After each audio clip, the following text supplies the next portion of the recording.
The second annual Asian Comedy Fest is premiering on May 27, 2021 via live stream. Tickets are available for purchase at asiancomedyfest.com with proceedings going to benefit AAPIs for Youth. As our loyal fans, you have an exclusive chance to win 2 free passes to the private live taping on May 16, 2021. If you aren't already a fan, what the hell? I didn't write that copy. Here's how to enter. Follow Asian Comedy Fest on Instagram. Find the post announcing that we're on the fest. Comment on that post using the hashtag ACFANA. Tag the friend you would want to bring. You can learn more at asiancomedyfest.com. Asian-owned businesses will be providing snacks, non-alcoholic beverages, and other goods. All proceeds from the festival will go straight to Asian artists, crew, and the nonprofit AAPIs for Youth. Check them out at apicsforyouth.org. And welcome back to another episode of Asian Not Asian Podcast, a podcast where 2 Asian guys not from Asia talk about American issues no American cares about. I'm your host, Fumi Abe. And I'm Mike Nguyen. We're coming at you live. Today is April 3rd, 2 days after April Fool's. We hope you had a fun April Fools. I don't know. Things have been weird. You probably didn't. Anyways, real quick before we start, if you're listening to this on your phones right now, please take a screenshot, post it on Instagram stories, tag us at Asian Not Asian Pod. We're also still looking for a video editor. So if you're a fan, if you're an anal, and by anal, of course, we mean Asian Not Asian listener. Okay, if you're an anal and you're good at video editing, you want to help out, you want to join the operation, please email us at asiannotasianpod@gmail.com. I've been interviewing some people, and it's been kind of cute. I'm not gonna lie to you, Mike. It's been nice interviewing people for this job. It's so weird to. Well, just because like I'm interviewing a bunch of like 20-year-olds, you know, they're like everybody's like really young and like very like enthusiastic, and it's weird. Like, you know, we've done job interviews, but it's like weird to interview somebody for your baby projects. You know what I mean? Little thing, your thing. Yeah. Yeah. No, I get it. And not cute enough where we would hire anyone. That's the problem. This is paid. We have money, so we do have money. We do have money, so this is not please. like a thing. Like we're looking for an intern or some shit. No. This is some real shit. We need help. We need help. We're old and we don't understand Adobe, so we need help. Okay, before we get into the story of the week, quick shout out to our newest Patreon fans. If you join the Patreon, we give you a shout out, and we try to guess your ethnicity based on your last name. Here we go. Yep. Xander Quizon Tice. This is an anime name. This person is not a real name. Xander Tice. Nani? Xander Quizon Tice.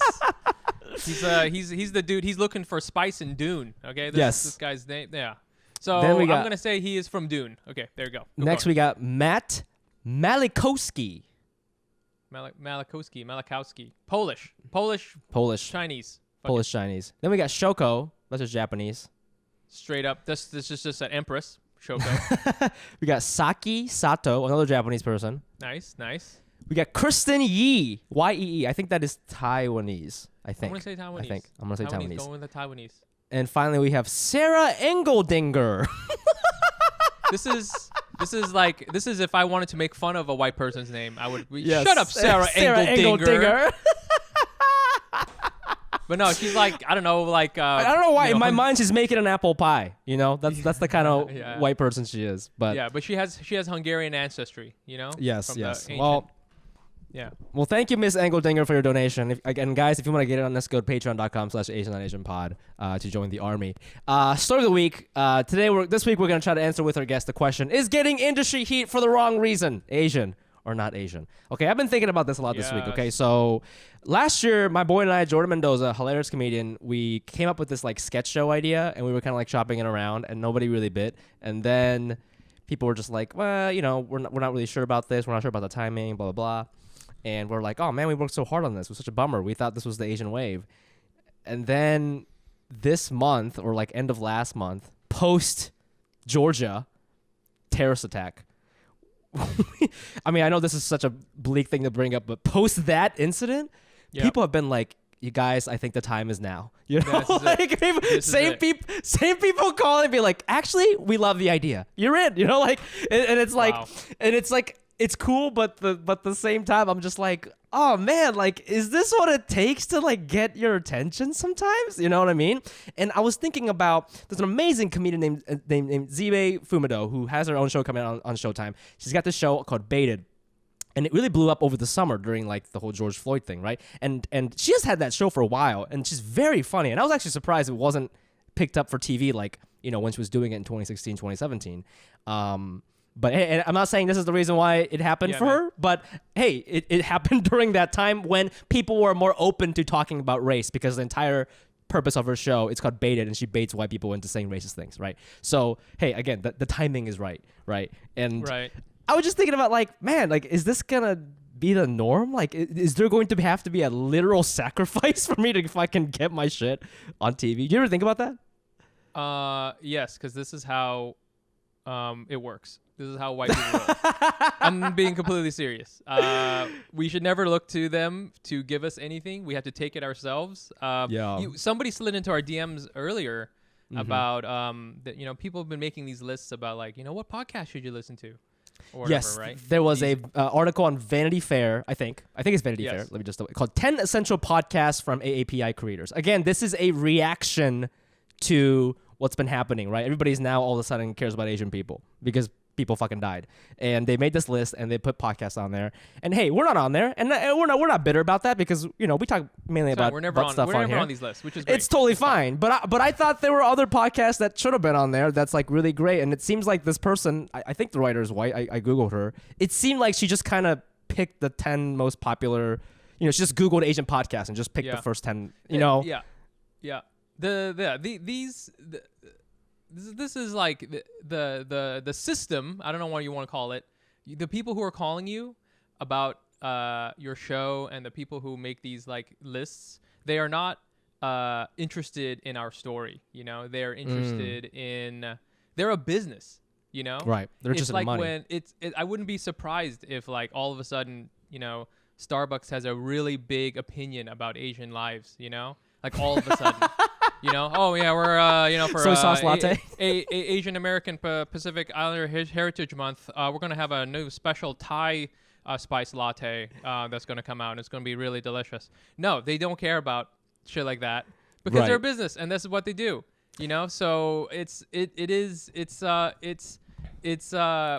I don't even want to say it's nice. It's not nice. It's not nice, right? Well, this is what news like this. This is not the representation we wanted. The person who sent into her DM said it like this. She said, "It is essential that we talk. It is essential that we talk directly about issues AAPI people face today, but also highlight the culture and individual moments and emotions and passions we have every day to speak to our humanness." Right? And I feel like this article. I mean, sure, those podcasts on there are awesome, but like, I don't know, David Chang's not on there. Our guest podcast isn't on there. Our podcast is on there. Feeling Asian's not on there. And it's like, are we not, like, we talk about it, but we talk about it through comedy. David Chang talks about it through food. Like, is that a problem? Is it a problem that we don't have a fucking professor on our podcast to talk about what happened? You know what I mean? Well, it's just, you know, I mean, I don't, you know, it's like, it just makes it so that it's just about this thing. And this thing is important. But if you really want to talk about Asian people, you got to talk about us where we're not just, you know, you know, you ever hear about like Asian people were always either like whores or victims, right? Yes, I have heard that. What does that mean? Either one of the three. Can you explain that to me? Like in movies, right? What are we? We're either like soldiers who should be killed. We're either people who need to be rescued. Or we're giving people blowjobs. That's all Asian people do. And if you never have all those different stories. You know, you don't have like the story of like you know, the you're starting to hear the story about the chef, but you're not hearing all these little like nitty gritty little stories about like real people. Yeah, man. I want to hear this. Like, like I want to hear the story about two Asian guys who hop into a Zoom wearing the same outfit. That's, you know, boom. That's what I want to hear. That's what this podcast and that's what this podcast is about, baby. Okay? And that's what we're gonna get into right now. Our guest today, I cannot believe he's here. He's a recent dad, and we're so happy to have him. We're thrilled, and honestly, he's one of the famous people who like got back to us like fairly quickly. So that's so nice of him, and he's got a great business acumen. Needs to do a better job of filtering out the spam. We got right through. He sent us his password immediately. I was like, we're in. Okay, so our guest for today, he's a rapper, comedian, actor, YouTube content creator. He's a former cast member of Wildn Out. He's got this new show out on Thrillist's YouTube page called Send Foods. And he does so many other things. I can't get to it all right now, but we're talking about it. Guys, give it up for the amazing Tim Chantarangsu. Thanks, guys. And you know what? I answer my own emails, too. Do you? No, really? I do. No, you do not. I really do. I swear to God. You're like 20 years in the biz. Replying? Yeah, man. Yeah, I don't trust people to like handle my shit, so like I don't have an assistant. But when I'm doing like business, like booking money shit, I answer the emails under a surname of Jasper Lou. But it's still you? business. Really? Yeah, but it's still me. Yeah. Does Jasper Lou, like, do you say like, oh, I'm Tim's personal assistant, my name is Jasper Lou, or do you know what I'm saying, does Jasper Lou have a backstory?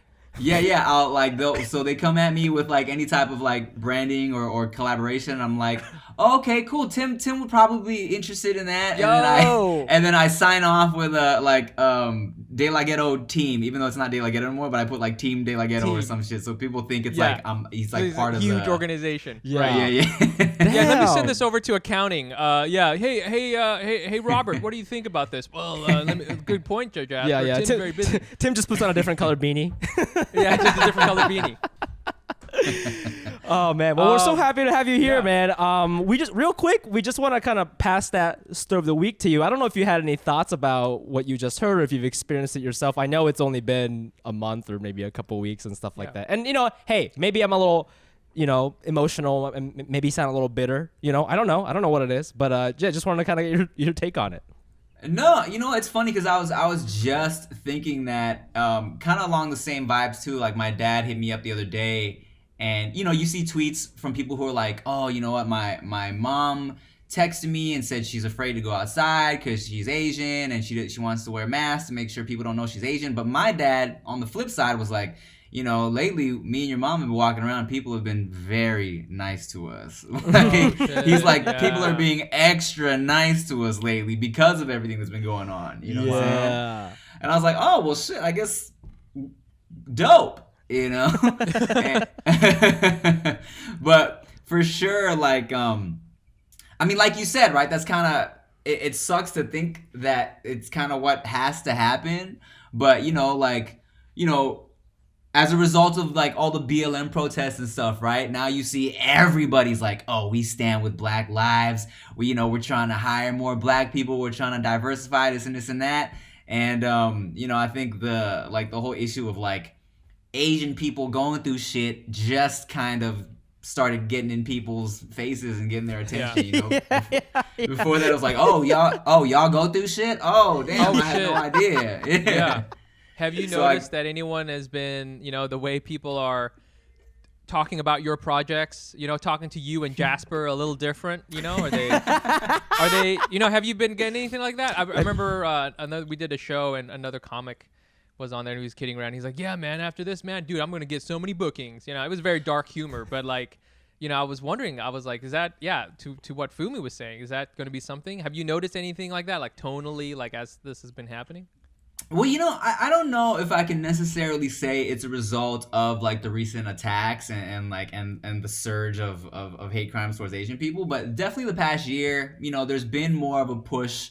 I've been getting way more auditions this past year, Right. And whether that's because, and I knew that as soon as like Crazy Rich Asians popped off, I knew that would just be a good look for me getting more auditions.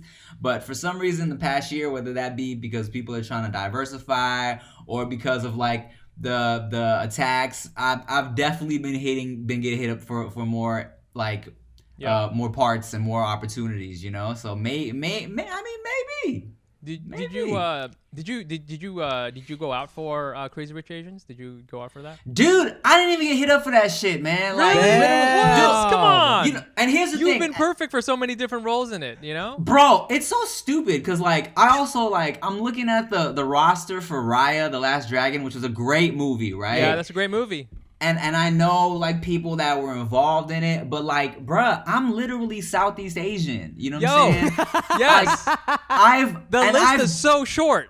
Dude, I know. And I've done voiceover work. Like I've done animation shit and I didn't even get like an email about it. Oh, wow. And I feel like you check your emails, yeah. I check all my emails. Yeah. Jasper was livid. Jasper, come on, You're refreshing, looking for that Raya email, man. Yeah, I really was, and and I love Disney movies, so it was, and to go off of what you guys were saying earlier about how, there was this random list of 10 podcasts that, you weren't on and I wasn't on.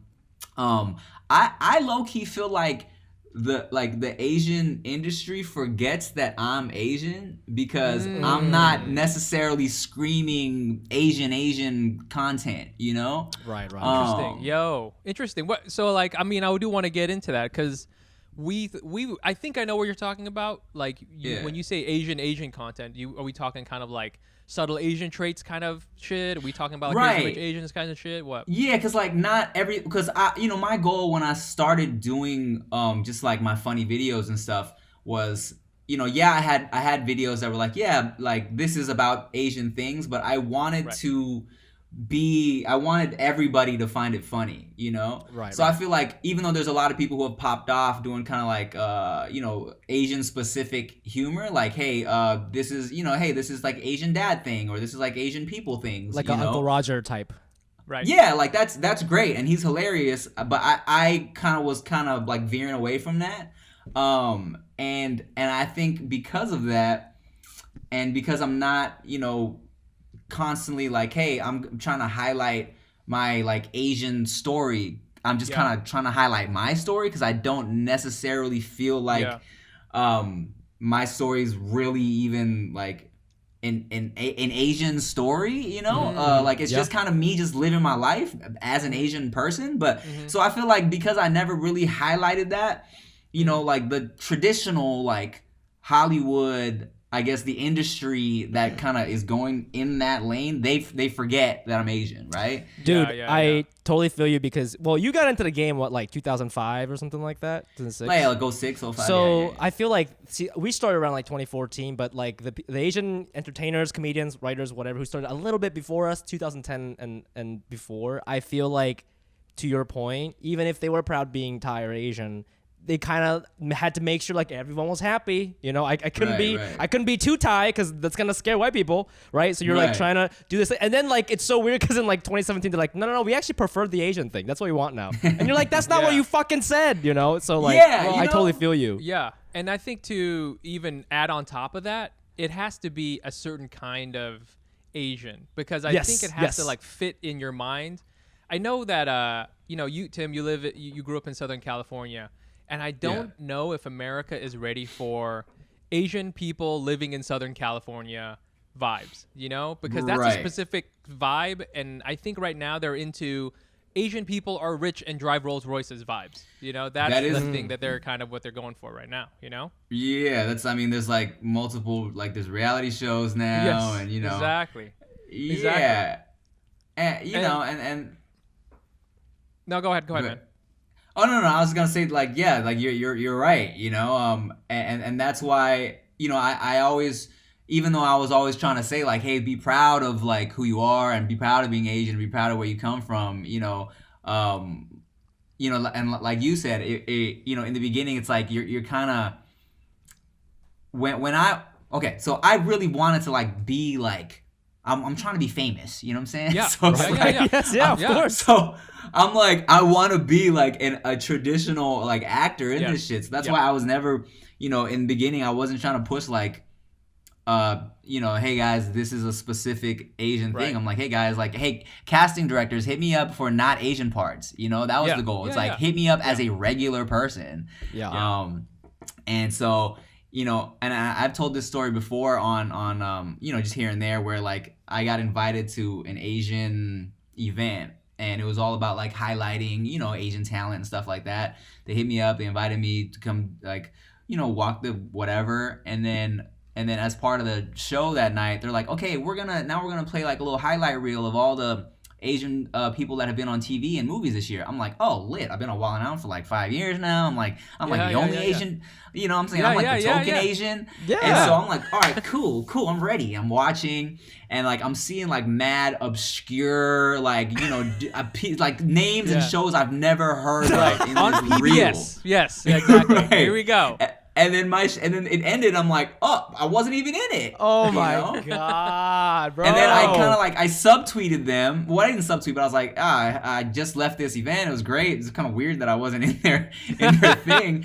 And then someone emailed me apologizing. They're like, "Oh my God, we're so sorry. We included you at the next city event." I'm like, "All right, well, hey, thank you, I appreciate it." But that still kind of was like, "Oh, they just forgot," Right. Dude, but I don't even think they forgot because how could they? You were like such an iconic. You're part of this You're in the mob. room. Now, everybody knew. I mean, everybody. You're like that guy. Everybody knows. The kids know. So it's like all the kids know for sure. So it's like maybe they did forget, but I totally feel you in that way where like. Sometimes we feel that way when there's like top 10 Asian podcasts hosted by Asian Americans, and like when you type in Asian on iTunes, we're the number one podcast that comes up, right? Like we got the name in it twice. And this podcast about efficiency. That's it. Yes, that's it. And so sometimes I'm just like, did they forget or are they doing this on purpose? Like, and it drives you a little crazy. The SEO is on our side. They're ignoring the algorithm. That's intense, It's interesting because when you guys mentioned that list, I did a quick just Google it and I went through the list and it's all super serious podcasts. Everything is like, let's talk about like the pain and let's talk about the this and that, and maybe since you guys aren't being serious enough, they just they forgot. Well, I don't know. You know what? For a while we I don't know if Fumi if you continue to do this, but we took out our original intro because within like 2 seconds we say the F word, and we were always wondering, and like then there's a clip of me talking about how everyone should have guns in America. It's crazy. It's just a crazy time, and I wonder if instead I should be like taking off this beanie and hoodie and like just full on just like my brothers and sisters, like let's discuss this thing, let us pray, Yeah, I mean, I think ultimately you're kind of fucked either way. The key for us is have a six-pack, everybody. Okay, that's the way to get onto TV. You've been talking about how you want to get famous, and I want to talk about all these different things. You have so many projects, like so many. It's funny because for Fumi and I, hey, we're doing little things, we're doing our things, and you have like 5 things that I think if Fumi and I had one of them, we'd be like, we made it, popping champagne now. Bye. 6 seasons on Wildn Out. That's insane. You were on there longer than Nick Cannon. It's just like, it's insane, and you're still trying to do your thing. So you had this thing where you're like, we read somewhere, you have this plan. It's like based on like what Will Smith did, right? Which is like, get a record album, get a TV thing, get a movie thing. Right. I mean, talk us through like, how that plan's going. Do you feel that's still the way to go? And why that plan, Sure, yeah. Originally, so my original stage name, Tim DeLaGhetto, was actually based on an episode of The Fresh Prince. And without getting too deep into it, Will makes up a poet by the name of Rafael DeLaGhetto to like meet girls and stuff. Yeah. And I was such a huge Fresh Prince fan growing up, and I looked up to Will Smith a lot. I still do, of course. And I was like, all right, from a young age, I was like, I'm gonna do everything Will Smith did. So like, I'm gonna do TV, movies, and music. And that was always the plan. That's why I made DeLaGhetto my stage name for the longest time. And then like last year, I had this like epiphany where it's like, let me stop trying to be Will Smith and let me just be like me. Let me just be like Tim Chantarangsu, fully embrace my long ass Thai name. Yeah, so long. I say it's so long, which and originally I actually think it's a shortened. There's like 7 more letters or something. Like, nah, it's good. Just stop. I've ran out of like those little boxes, on the DMV where you fill in. Oh, such a struggle, man. SATs were a struggle growing up. I would always get to like the very end, and like the U would never make it. Never make it. Sorry, dude. Just gonna have to go with Chantarang. Yeah, there you go. No, but yeah, I want to hear more about this plan and like, yeah, you're because you kind of you've I wouldn't say you've like reinvented, but you've made some pivots here and there, Yeah, I've rebranded a bit. Like part of it was the name change. I felt like I also wanted to just kind of, if I'm all about like just being proud of who you are and being proud of your peoples, like originally I made the stage name because I'm like, okay, I can't have this long ass Thai last name if I'm trying to be like a Hollywood actor, I was like, I need something like catchier, Yeah. And then like a part of my just epiphany last year, I was like, wait a second, if Arnold Schwarzenegger can become a household name, then I can. And Chantarangsu is easy. Yeah. So yeah. There was that, and so I just kind of what were we talking about? I mean, your plan, like overall, your plan, like, Right. do you feel? So now, is it like, okay? Is it like, because you are on TV, you got like, you're on MTV again with Right. Deliciousness, Right. and then you're going out for these parts and stuff like that. Do you still have this roadmap of like then this, then this, then this? Because I do think Yeah. that is a very effective plan. It's very difficult. Very few people can do it, but yeah. I mean, you know what? And to an extent, I've done it already. Like, like I was able to really do a lot with my music when I was consistently putting out music. There was like a whole like Asian wave of like musicians where we were like traveling the world pretty heavy. Yeah. And then Wildn Out was definitely like a blessing and a good time. And like I've done some like small parts in movies here and there. Yeah.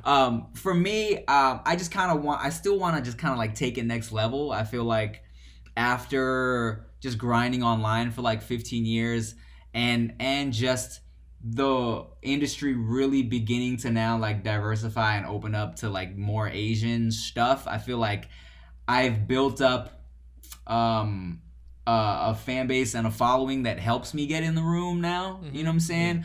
Where like, compared to even a few years ago when I would go on auditions, they ask you like your basic information, but now it's like you go into the room and they're like, okay, what's your name, where you from, and like how many followers do you have? It's like it's part of it. So now I feel like after 10 plus years grinding and barely getting any auditions, I feel like I have this kind of resume and these numbers now where they're like, okay, we need Asian people, and also you have a following, which is a bonus. So I feel like I'm just kind of getting in the door. You feel me? Yeah. Dude, that's Yes. so crazy because they always say like people of color have to work twice as hard. Like you have like 5 million followers. I can't imagine that's barely getting you into the door. You know what I'm saying? Yeah, right? How Because much on more do you TikTok, need? I'll just Why see not like 50 million? I'll literally Yeah. see like a cute girl on TikTok. She'll be white. She's like 19. She's got 400,000 followers. She's like, I just got a brand deal with Nordstrom's. And here you are, 5 million followers. That's like On half TV of New York. constantly. Yes. And they're like maybe this guy. Yeah, maybe. Yeah. Still checking your own emails. I can't believe it. This is crazy. You know what it is? It's the six pack. It's really difficult to get the six pack. I've been worried. We should all stop with the jokes and ha ha ha. No, let's all go on keto immediately. All right? Leg lifts every single day. Fly and open. The opportunities are going to be coming, man. I think I've been trying to get the I six pack for wanted as to- long as I've been trying to get in movies. To be honest, It's funny. You do have a lot of YouTube videos where you do take off your shirt. So maybe I used to, it's like I used to, but not so much nowadays. I was Now actually it's all about watching the hoodies. something. I was actually watching something where you like drew a fake six pack on. So that's kind of the opposite of what we want to do here. I think we're gonna want that real six pack. You know what, man? Nowadays, I'm face tuning all my pictures. I'm drawing on fake six packs. It's like whatever works, You talked earlier about how MTV Wildn Out was a blessing, and I watched some of it too back when you were on it. Some of my friends have actually gotten on it. I think since the years you've left, and I know I think I've seen like a YouTube video of you. Oh, it was called like Why I'm Getting Kind of Divorced with MTV Wildn Out. Right. And you you didn't fully get into it, but I think I knew what you were saying in terms of like, you said it. You're like, they ran out of things to say about me. It was just like, Yeah. how many times can you tell me that I eat dogs? Right, And, like, right, but right. like MTV Wildn Out is very much that kind of humor. Like surface level. Like, not saying there's anything wrong with that, but like this is not a place where they're gonna do nuanced Thai humor, right? No, totally. It's totally like, surface level and, low hanging fruit. Like, it's like if you're fat, you get the fat jokes. If you're a white girl, you're going to get called a hoe. You're going to say, they're going to say you got a flat butt. You know what I'm saying? Yeah. And I knew I was going to get the Asian jokes. And I think, in a room where everybody's just kind of roasting each other on the most surface level shit, it was like, it was fun, it was jokes. Like, I knew I was gonna get the Asian jokes, but also I felt like I was there and I've been rebuttaling Asian jokes my whole life, just Yeah. like, and that was always kind of the relationship with my homies in high school too. It's like, we would make fun of each other for shit like this. So it was like, if we're all here, we're making fun of each other. I was like, this is cool. You know what I'm saying? But it definitely got to a point where I'm like, you know, there's nothing else. Like everything that's been said to me has been said to me, you know. Right. And that's where it just got a little redundant for me. Especially when like it was ideal for me when it was like first few seasons and they would come at me shooting with the super basic Asian jokes, and then all I would have to do is like rebuttal something simple, and then like, you know, the audience is automatically on my side because you know, I'm like underdog in these like in this scenario, so it's like, oh shit. But what ended up beginning to happen was they knew I had the clapbacks, so people stopped coming for me. So then like, and then it became a situation where I'd have to call people out, and then the audience isn't as on my side. Right. You know what I'm saying? There you go. Because now I'm they're the like, aggressor. get that guy. Yeah. Right. Yeah. Shit. Whoa. But you know, I mean, I still had the bars and the jokes, but it was like, it was you know, people were just kind of running out of shit to say, and I'm like, all right. I think I've done as much as I can do on the show, and like when they kind of hit me up and were like, hey, where maybe we'll go a separate way this season, I'm like, okay, that's cool, because I'm in the same headspace, right? But they asked me to come back like a season or two ago, and I'm like, you know what, guys, honestly, like I left the show, you know, like I feel like we broke up for a reason. I think everything is good, but also it's like, if you think I'm gonna come back during this Corona shit where everyone's gonna be throwing new bad jokes at me, I'm good, bro. Dude, you know what I'm saying? You know, like, that's the thing. I feel like Asian people sometimes, I think people have this sense that like, oh, you know, we're all sensitive, we don't want to hear stuff like that. We're just tired of the same things. Right. Roast us better, if anything. You know, there needs to be a Wildn Out Asian edition. I don't want Wildn Out to do it because there'd definitely be a gong there. But like, there should be. We had Fumi and I. We were on Clubhouse sometimes, and we had a Clubhouse, and sometimes even when we're hanging out with our friends, and people will have these new roasts, real roasts to us. You know, they'll talk about Fumi's Japanese dad is never there. You know, Mike's. You know, they want you got called like what was it called? Adjunct professor vibes or something like that? Yeah, you know, just like little like things like that where I'm just like, it's and you're right, Tim. Like I feel when Asian people get together and we roast each other, it comes from a place, first of all, like it's much deeper because we know all these things about each other, but then also it does feel like a place of love, which I think is what roasting is supposed to be about. It's supposed to be like a fun way to talk about stuff which is kind of like taboo or painful, you know? Yeah, and I think that was the struggle. I mean, the problem with the jokes on Wildn Out is like, you know, there's only so many jokes they can make because like you can't have really a nuanced Asian joke situation when they're not exposed to that nuance on TV or movies. You feel me? Yes. So it's like everyone's just kind of going with what they know, the Asian jokes of what they know. Because I mean, you can only say so much to me because I'm cute. You know what I'm saying? I'm fucking I'm fucking charming. Okay, you so draw like, your six packs. What? Right. So it's like they got to go for the basic Asian jokes, and because of course, like as a like a room full of Asian guys, you could say like really like, you know, like Japanese dad jokes where it's like, but you say that to a room full of like, you know, room full of black people, like, okay, and like they don't know. Yes. They don't what know does that mean? They're never around. Yeah, exactly. So what, you know? Yeah, for sure. Like, I mean, I would love to hear a joke about like Vietnamese dads at coffee shops in Southern that's LA. The thing. But you guys would get shops. it, but these people won't, you know? Yeah. I mean, do you think that, because some people, you know, with everything, the way young people, you know, they're like super woke now, whatever. Do you think like they'll continue to do these Asian jokes on the show, especially now? Because I think after you left, I'm pretty sure they just replaced you with MC Jin, and they were still doing dog jokes. So like nothing really changed.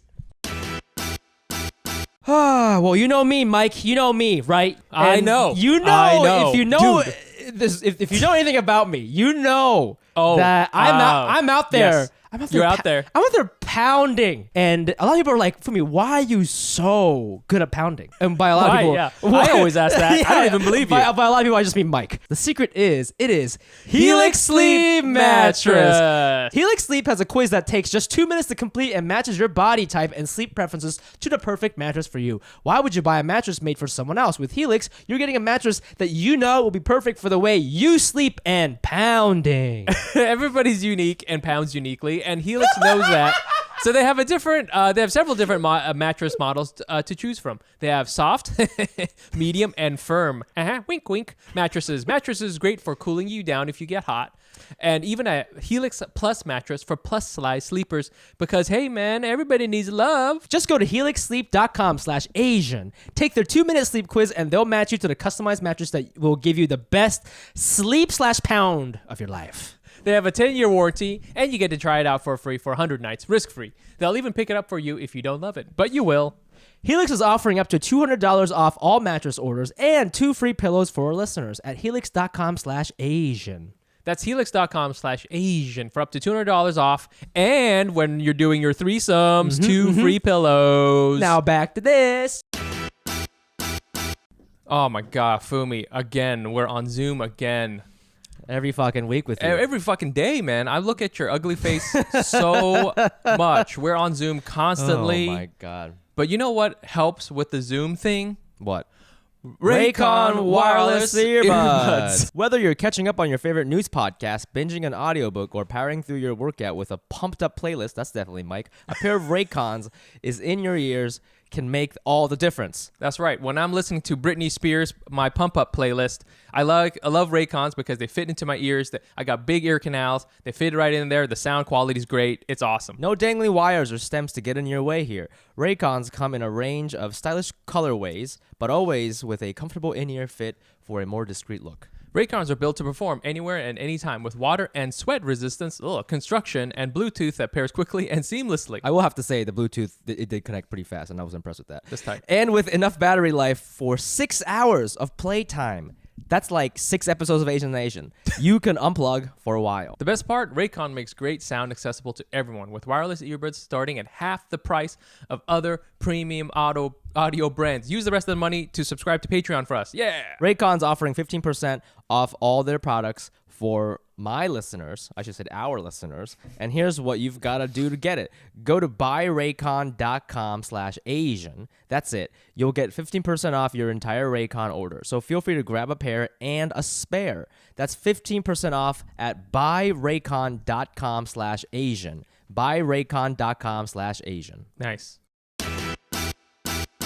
I mean, yeah, Jin just basically got the residual like jokes that they had written for me and they didn't have for me anymore, you know? Yeah. And luckily Jin can come back from shit like that. Yeah. You know, I mean, he was doing it before I was doing it on Right. TV, you know? Yeah. And I don't, you know, and they asked me back again this season and I don't, to be honest, I don't know if like a part of me feels like I should be on there just in case you know someone is roasting something with Asians and they need somebody with the clapbacks, right? Yeah. But at the same time, a part of me is like, you know, I think back on past seasons where we barely had any Latino people, and I'm like, oh, I feel like if there's no Latino people there, then no one's gonna make Latino jokes, you know. So I'm like, do I want to go back and put myself in this scenario where, okay, there might be these potential like Corona jokes. I'm like, oh, that I just do not feel like dealing with every day. Right. Yeah. And then, but also part of me is like, you know, who's gonna take the reins from me? You know what I'm saying? I really want. Yeah, I want somebody to step in and be able to handle that, you know? But Yo, part of dude, me is like, you know. Yeah, I just realized, man, you know, like Wildn Out is, for a lot of people, you know, that's where a lot of like cultures kind of mix together. You know, we've had a lot of different folks on there. It's kind of like in Mortal Kombat. We send one champion to represent us, and you were that guy, you know? We had to send you, and you were doing your thing, ripping people's spines out of their bodies. And then you're just tired. You're like, I'm tired of doing this, ripping the spines out of bodies. You know, who else is gonna do it? You know. Well, that's the thing, right? It's a lot of people that don't realize is that like when everyone else was up there, when the black dudes are roasting each other, it's like they can talk. You know, it's like it's a joke. Carlos is making fun of Chico. Chico is making fun of Carlos. When they're coming at me, they're making fun of all Asian dudes. Right. So I'm repping for my whole race of Asian dudes. Yes. You know. Right. And which was great, which I felt proud to do, you know, and I felt like, you know, especially when like you have audiences that I feel like maybe weren't exposed to Asian guys that were joking like that. You know, like I feel like being from New York, being from LA, it's like, you know, you're in a more diverse group. You know, you have dudes that like, you know, they joke back, right? But then where like Wildn Out, it was super, you know, when we were filming in Atlanta, I feel like I think a lot of people where maybe they didn't grow up around Asian dudes, and especially or Asian dudes like me, they were like, oh shit, you know, he got jokes, you know, and it's kind of like, oh, this is oh damn, I didn't know, you know. So I was proud to like rep, but at the same time, I'm like, okay, I think I've done my part. Okay, this is kind of a sillier topic, but and I think these three things are related. I watched a clip of you and your dad on YouTube on The Cut asking each other like sex questions. Yeah. And you know, one of the opening lines is like, "Does your dad, you know, your dad asks you if you've ever done butt stuff, right?" Right. That's just that 3-second clip already is something I've literally never seen before on any screen. Like, it's so crazy. So you clearly you have, you know, a great relationship with your parents or you know, a very open one. And wait, Mike, you wanted to ask him about the Clubhouse thing. The reason why we bring this up was we were on Clubhouse, and we had this Clubhouse. Are you on Clubhouse, Tim? You ever on there? You use that show? I have an account. I don't go on too often though. No. Yeah. It's cool. It's a very loose room, like, you know, situation. You know, it's really kind of like it's a conference call with cussing. That's what we had a topic on there where the room was roast Asian guys, toast Asian guys, and we were just like, hey, come in and roast. And we kind of like what you know what we've been talking about, Tim. We just wanted people come in and just have fun and just roast basic Asian dudes. You know, we got some real deep cuts about we're all into CrossFit. You know, we're too into you know, growth metrics, you know, that sort of thing. That was some good stuff. I loved it. But then eventually, that's very so deep. That's what I'm talking about. That's so deep. I don't even know what you're talking about. That's I don't even know what we're talking about.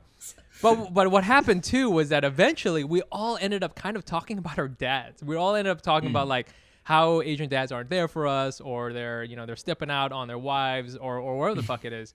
And then Fumi, you know, he got in this whole thing. He was drinking, and he got in this whole thing. I've been drinking.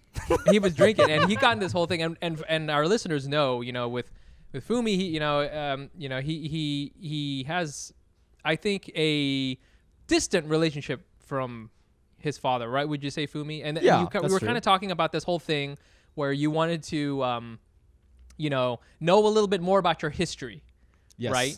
And then we kind of, you know, contrast that with you, Tim, talking to your dad about butt stuff. The very opposite of that kind of relationship. And I think, you know, like, did you always have that kind of relationship with your dad?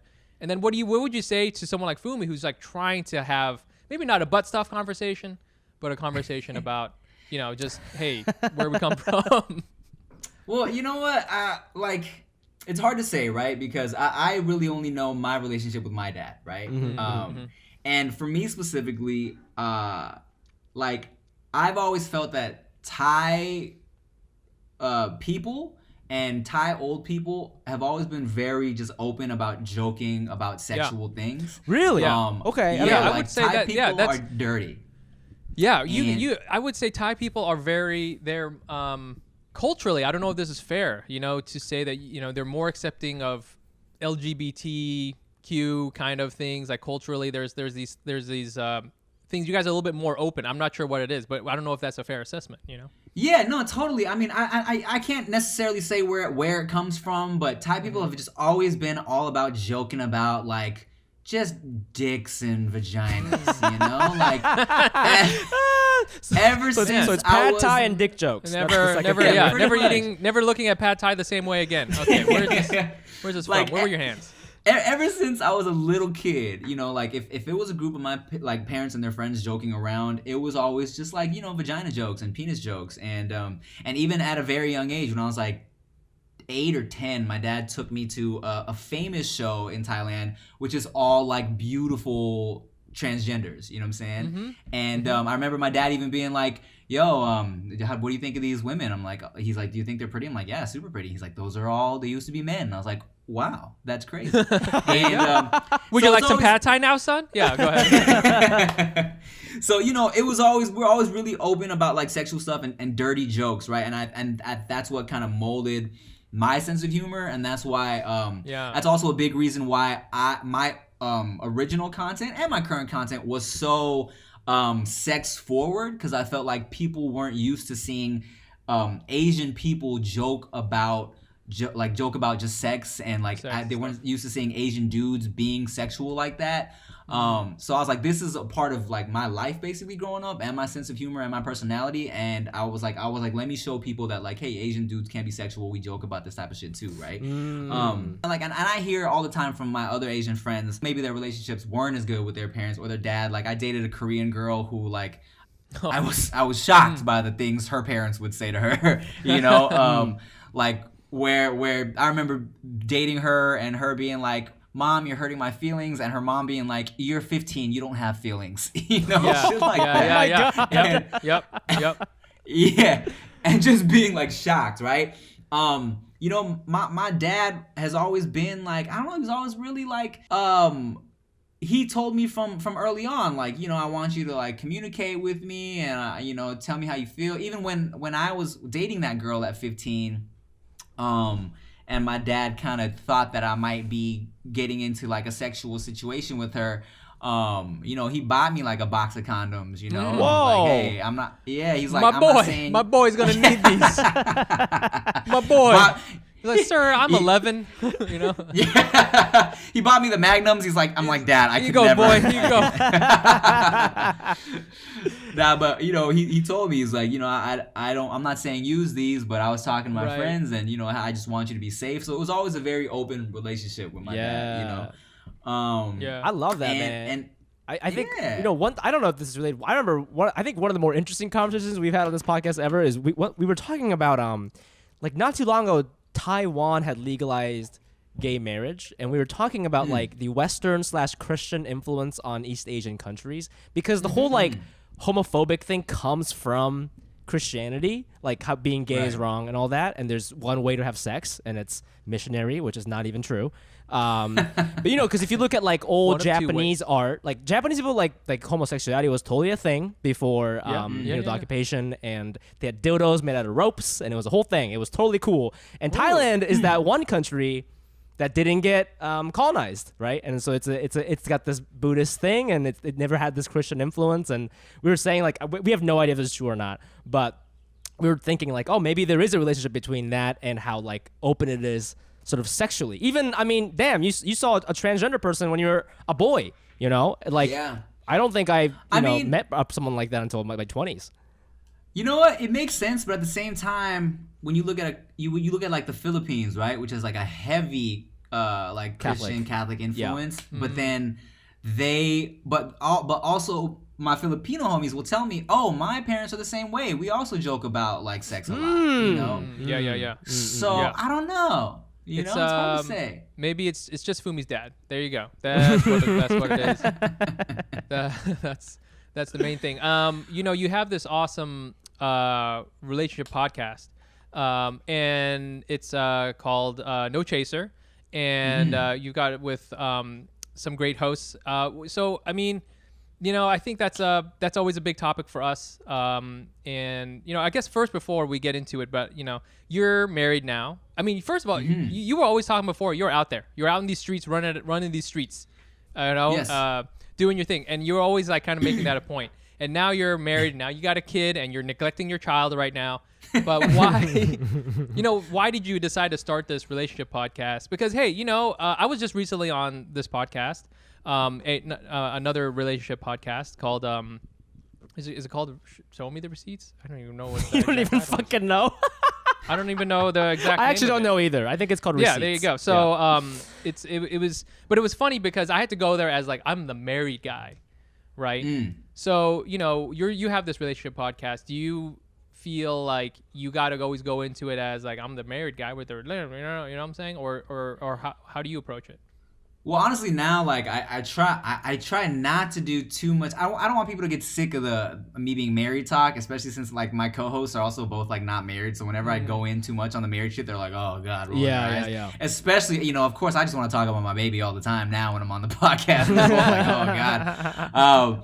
But you know, and that's why I think it, you know, I always will go back into the days of when I was in these streets, you know, because I did have a good like year and a half where not only was I single, but it was also like peak YouTube touring where I was just kind of like, I was out there, bro. Like, you know, just like, just being a hoe. Yeah. I love it. Just, I was hoeing out, you know, and, Yeah. but I, you know, and I also had like, just, I did some dating in the past too. And from the beginning, my content was on YouTube originally. One of the things that kind of made me gain more of an audience was I was doing these advice videos. I was doing these Dear DeLaGhetto sex and relationship videos. And I feel like a lot of the kids that started watching me, they liked writing, like a lot of the Asian kids specifically, like they would write me for these like sex questions that they couldn't ask their Asian parents about. Yo, that's a Ooh. good point. Yo. Right. Yeah. So I was like, That was me. you know, yeah, right. It was a lot. It was a lot of kids just writing me all the time because, you know, I was 20, but at the same time I still looked like I was in high school. You know what I'm saying? Yeah, so yeah. it was like they kind of felt like I cause like an older brother almost, and they couldn't talk to their parents, so they were writing me these questions, and I had enough experience where I could actually tell them about like, yeah, you know, like STDs and losing your virginity and all this shit that they had no one to talk to about. And so now that, you know, I have this new my podcast that I've been doing, and relationships and sex has always kind of been an underlying theme of the stuff I do. So it's like I have the contrasting perspective of like, yeah, I was hoeing back in the day, and now Yes. you know, and now I am married. I'm a grown ass man. I'm not about that life anymore. But you know, we can talk about that life. You know. Well, we wanted to bring this up because your boy, me, aka me, I'm recently single, and we wanted to ask you a relationship advice, if that's okay with you. Yeah, bro. We cannot pay you for this advice, but we're just gonna ask. I also have a follow-up one, but I already know my follow-up. Go ahead. Well, okay. Well, wait, okay. So you said you were hoeing for like a year and a half. What years were that? Was it like 2018, 16? This was probably, let's see, I was first. I want to say this was like 2009, 10-ish. Okay. So this is like before apps. This was before apps. Oh, yes. so you don't even know like what that is fucking all about right now. I don't, but I wish I would have been around during the Yeah. during the app times. Yeah. Well, I feel like were. it would have been so much easier. Well, so like I'm out here in New York, and I'm trying to date some Asian honeys, you know, and we're matching, Asian and these babes are hot, they're hot, but It's like 2008. Go ahead. these Asian Dude, angels. I wish you were single in 2008. I know you were only 7 I at the was time. single. I was like 17 though.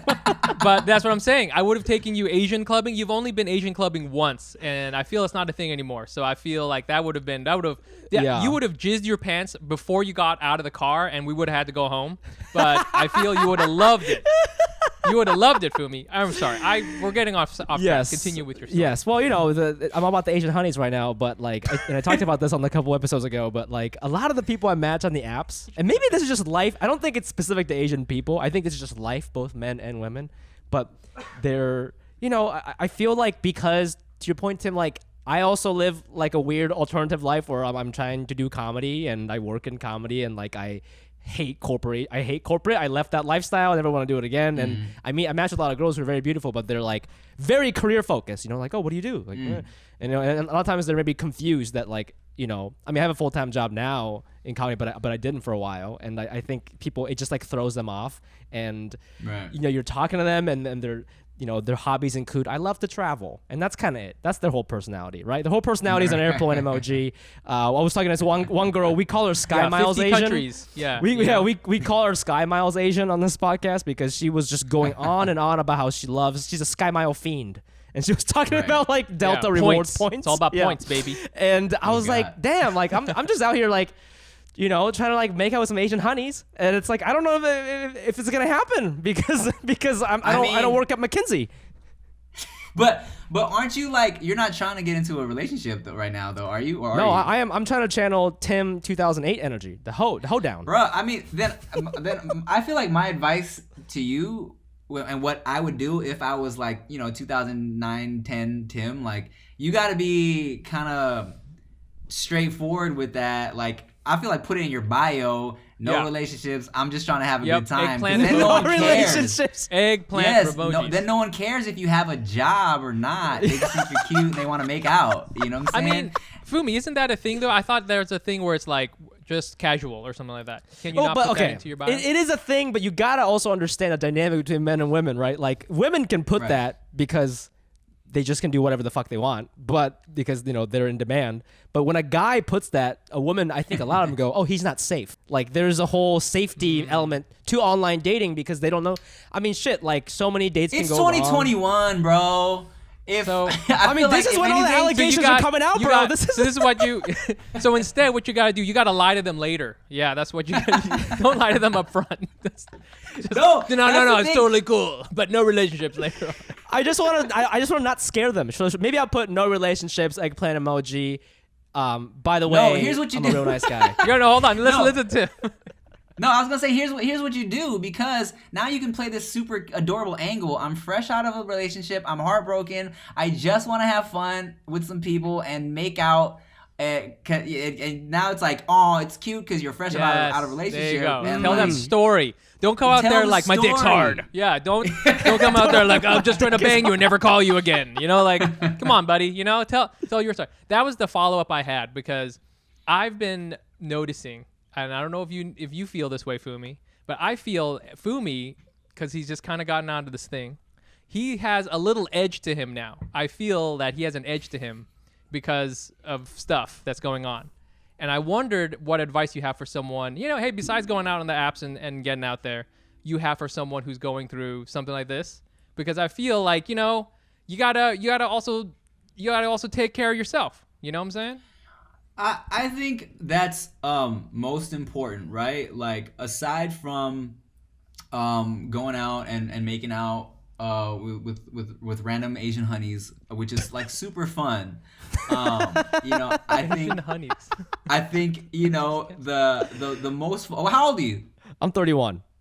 Oh, you're 31, man. But still, like I feel like but you've been in a relationship for a long time, yeah? Yeah.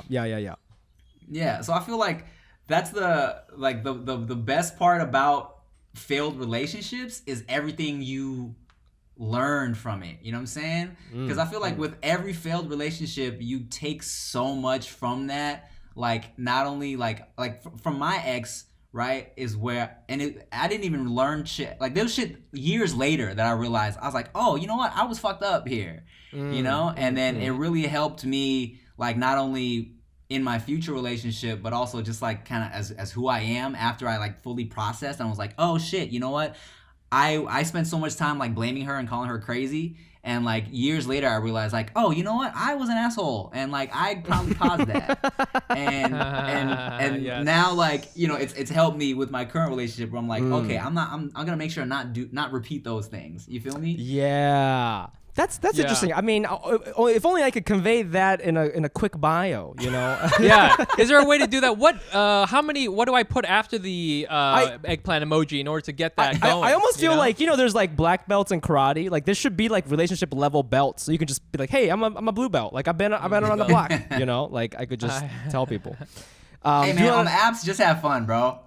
Absolutely. Just have some fun.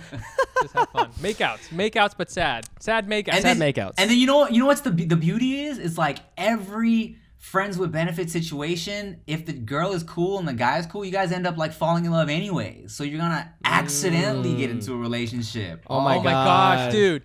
That's my new single. Given up on love. That's my new R&B single. Given up Accidentally on in love. Aw, that's cute. And we're back with everybody's favorite segment. It is Das Race News. Das Race News. Mike, this was your article. You could go ahead and take it away. Yes. This is something that, has been going around.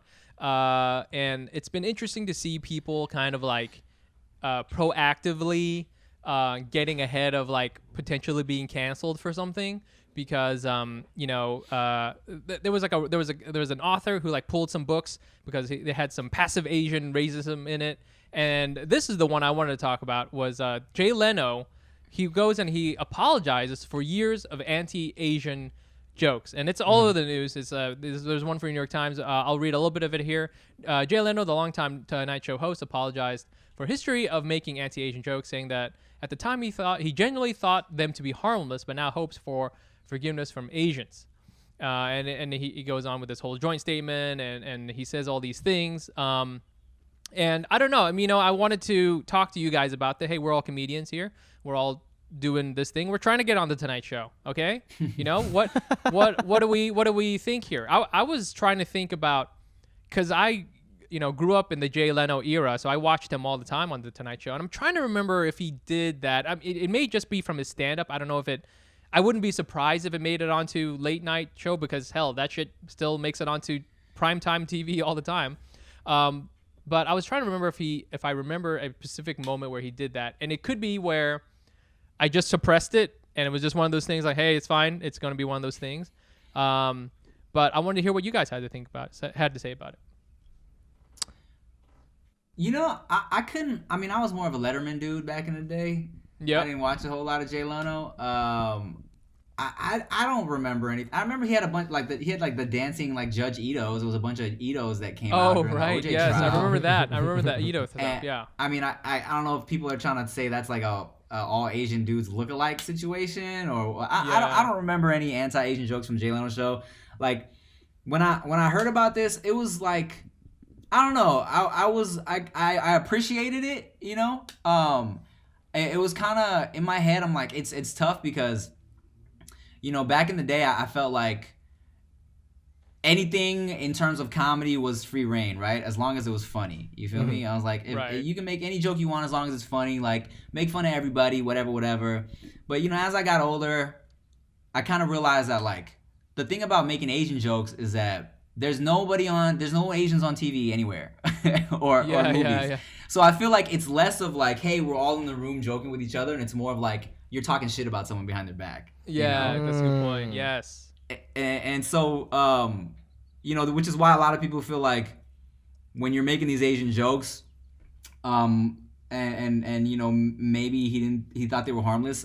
I understand where people might feel like, okay, but now it makes other people feel like anybody can just do that. But like for example, like just to go like kind of off topic but on topic, like you take something as harmless as like, what's like the least offensive, like I guess like black people joke where it's like, okay, they like fried chicken, right? It's like super played out. No one even makes that joke anymore. It's like it's not even funny. It's like super played out, right? Because it's so old and it's so stupid. But it's such like a basic joke that I remember my boy Rick, we would be at certain events and people that didn't like had just met him, like this Asian girl specifically one time at this event like made like a fried chicken joke to him. Oh, and he's shit. Like, yeah, and he's like, what the? He's like, you don't know me. You know what I'm saying? Yeah, right. Yeah. So I think when you have a lot of these like really passive little jokes, right? People kind of forget that it's like, hey, you don't know this person. You feel me? Yeah. You can't just fucking say this, even though it's like, okay, it might be a joke, like you throw it away, you don't think about it. And I think that's the thing about Asian jokes is like, yeah, okay, yeah, it's like a math joke. It's like little jokes that you don't think are a big deal.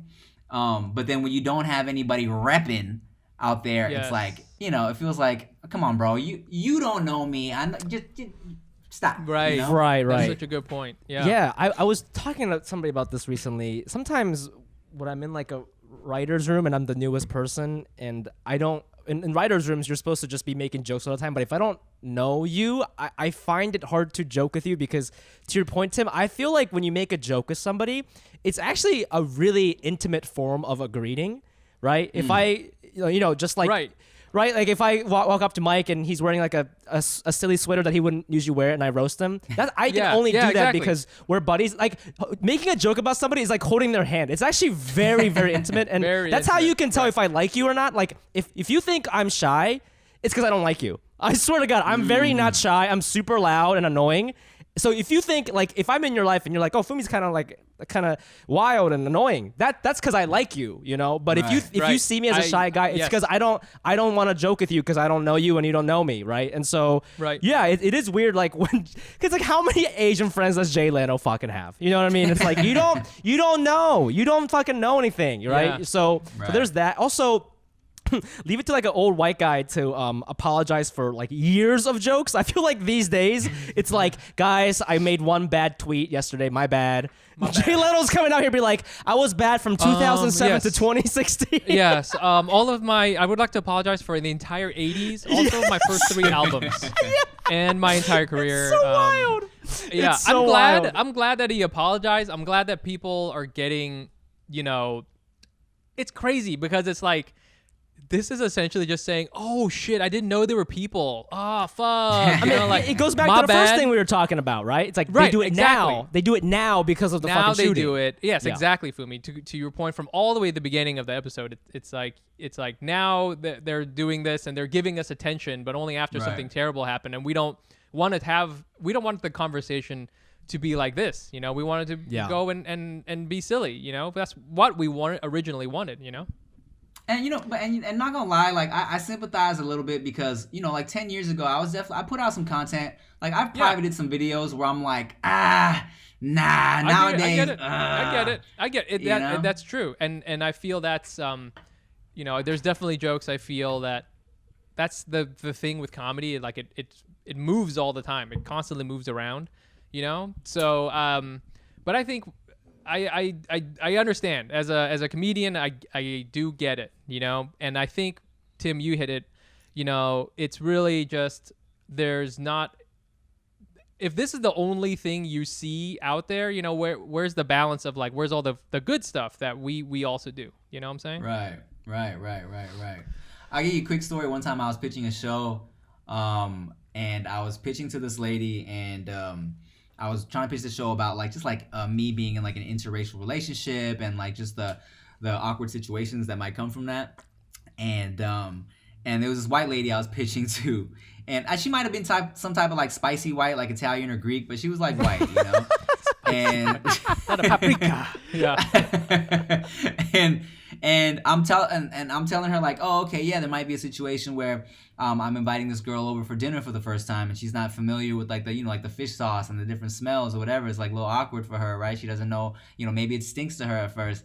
And this lady, you know, we're spitballing and shit. And the lady's like, oh yeah, you know, that's great, yeah. Like, you know, she comes home for dinner and like, you know, you guys are cooking like dog or whatever. And I'm like, whoa. And bro, real casual. Like just matter of fact. Yeah. You know? Like and she read it in the encyclopedia. Just like, here you go. Right. And I'm like, but that's the classic like you don't fucking know me case, right? You don't know. Yeah. That's the fried chicken example you gave. You can't. You don't know me. You know. Right. And that's not. It's like, and I love how her confidence. I know exactly what you're talking about. I love golden retrievers. So delicious. Like, yeah. You know. It does even go down another level because you realize that for a lot of people, they don't know anything about Asian people. They only know the racist stuff. So they always assume. They always assume you ate dogs or you're like dirty or whatever. You're short or some shit. They only know those things because they've never heard any of the other stuff. Yeah. They don't know about the beanies. They don't know about the hoodies. They don't know about any of that shit.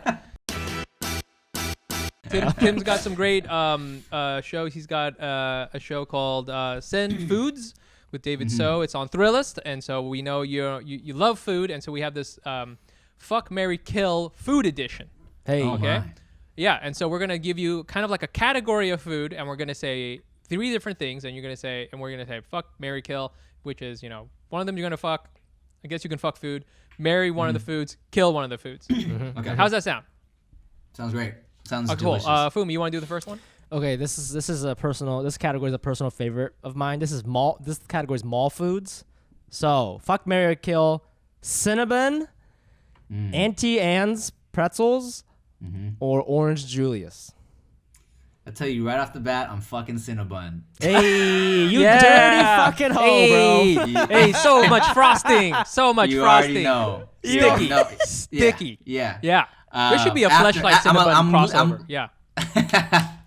And let's see. Marry. I guess I'd marry the pretzel.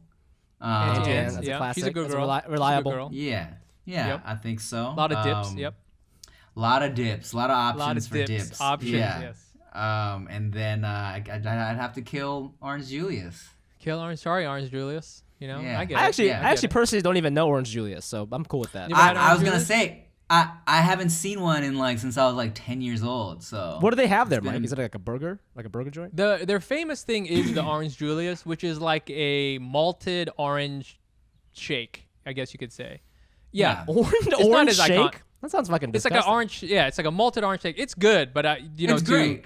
It's good, but it's not. Yeah, you wouldn't. it's you know, gotta go. bed it down like Cinnabon. You know what I'm saying? Yeah, You wouldn't yeah, lay down the yeah. pipe on the. Oh, Yeah. you guys got me thinking about what it would feel like to put my dick in the butt. Yo, oh my God. Okay. There has got to be something like that out. Okay, someone has fucked the Cinnabon before. Mike, let's do soups. Let's do soups and Asian. Okay, let's do soups. This is fuck, marry, kill. Soups. Pho. Ramen. Matzo ball. Okay, mix it up. Which soups? Which one? Fuck, marry, kill, baby. Well, you know what? I feel like between ramen and pho, I couldn't have ramen every day. The sodium's way too high. Salty. It's Salty. super filling. Yeah, so I'd Yeah. have to fuck the ramen. One Yes. fun night. One fine night with One- tonkotsu. One great night. yeah. Ramen is a great one for Yeah. one night stands. And pho though, I think I could have You every put the ring day on for the the pho. rest of my Uh-huh. life.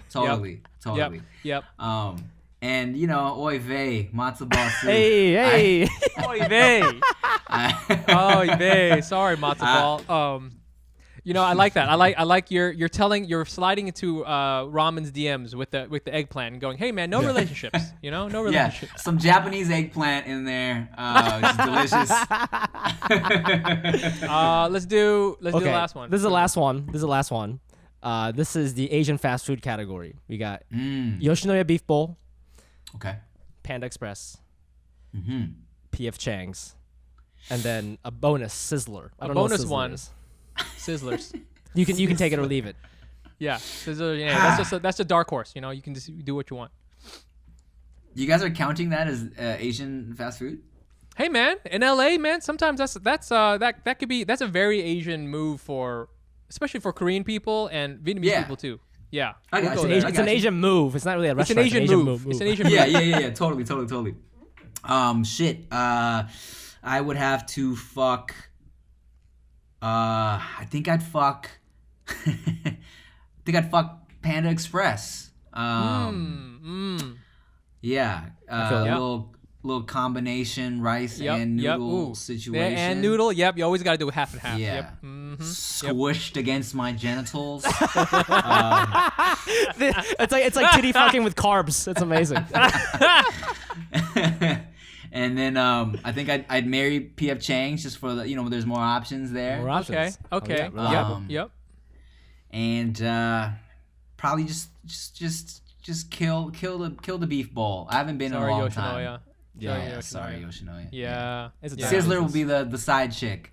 Yo, Sizzler side chick. You're stepping out. Yeah. Yeah. You're telling PF Chang's, you're the only one in my life, and you're going Yeah. across the street, across the parking lot to the Sizzler. Yeah. Sizzler like that side white chick. You're not gonna marry her, but you're gonna keep her around. Yeah. She got she does the freaky stuff like chicken nuggets and fettuccine Alfredo.